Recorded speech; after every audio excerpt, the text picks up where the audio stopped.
So এবার Avatar পার্কে ঘোরাঘুরি, বারবার অ্যাভাটার পার্ক চলে আসছে মনে। ও বাতাস,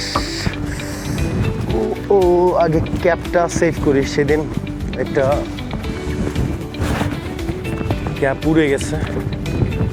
আর সেম রাস্তা, ওই সাইড দিয়েও আছে, এই সাইড দিয়েও আছে। ওই সাইডেরটা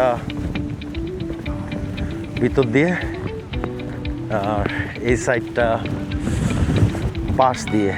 যারা একটু ভয় টয় পায় তাদের ওই সাইড, আর আমরা একটু ভয় টয় কম পাই সেই কারণে এইটা।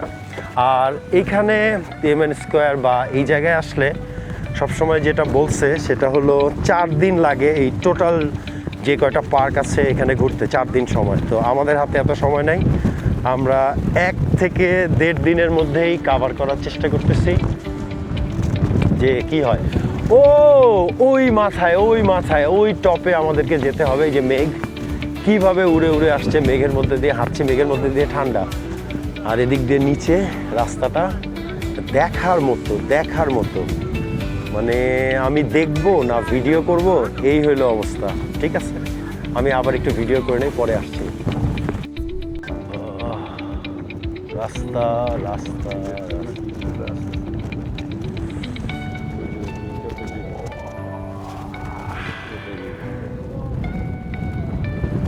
আমার হাত জমে গেছে, আমি পারবো না।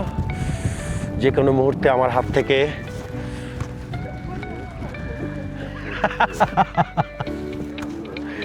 ওকে ভাই, তুই আগা, আমাদের সময় কম, আমাদেরকে কাভার করতে হবে।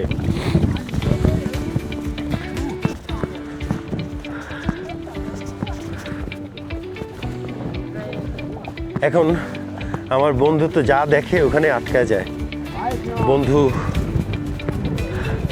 আটকায় যাচ্ছে বারবার। বন্ধুকে বলছি যে আবার এই মেঘের মধ্যে দিয়ে গেলে বৃষ্টি শুরু হয়ে যাবে, অলরেডি মনে হয় শুরু হয়ে গেছে। সে এখনো পর্যন্ত পিছনে, আগানোর পরে দেখি এই ভিউটা চেঞ্জ হোক, তখন আবার আরেকটা নিব।